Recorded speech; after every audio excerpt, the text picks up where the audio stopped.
أنا اسمي زينب وعندي 65 سنة.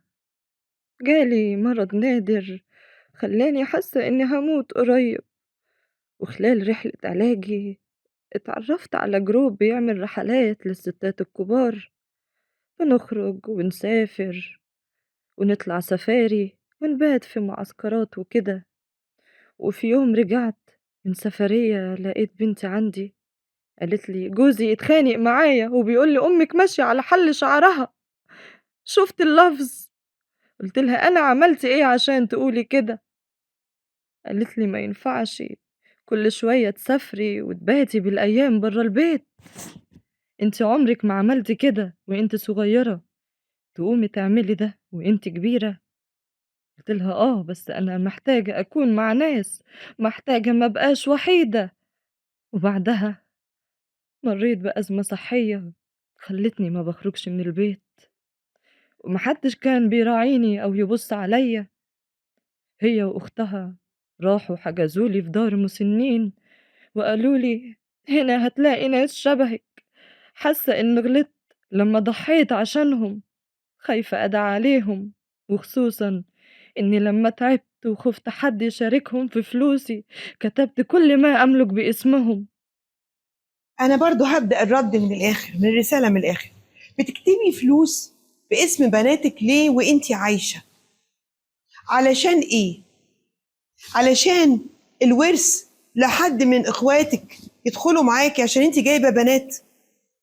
إنتي ليه عملتي كده؟ إنتي عارفة هتعيشي قد إيه؟ ربنا يديكي ويديهم طولة العمر. إنتي عارفة مين قبل مين؟ ليه بتعملي كده؟ تاني حاجة، جوزها بيقول لها أمك، مش عايزة أعيد الكلام. العيب في بنتك والعيب في جوزها. وطبعا حضرتك كان لازم تاخدي موقف غير ده خالص. حضرتك ما تندميش انك عملتي واجبك كأم، وانك وقفتي جنبهم وساعدتيهم وكبرتيهم وعملتي كل حاجة.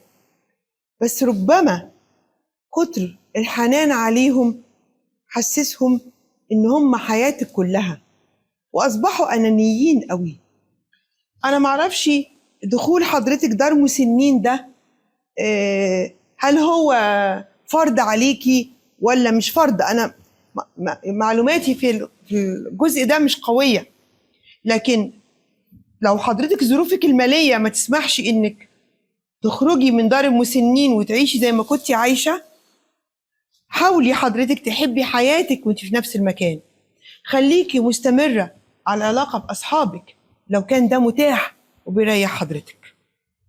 يعملوا اللي يعملوه، حضرتك عمرك قدامك ما نعرفش قد ايه، وما عندناش فكرة ربنا كاتب ايه. اي يوم بنعيشه يستحق يبقى يوم سعيد. ايامنا اللي جاية ممكن ما تكونش قد ايامنا اللي فاتت، فعلشان كده كل يوم جاي اغلى بكتير قوي قوي من الايام اللي فاتت. السعادة اختيار، احنا لازم نختار نبقى سعداء، واللي يحاول يختار معانا ويمنع سعادتنا ما بيلزمناش.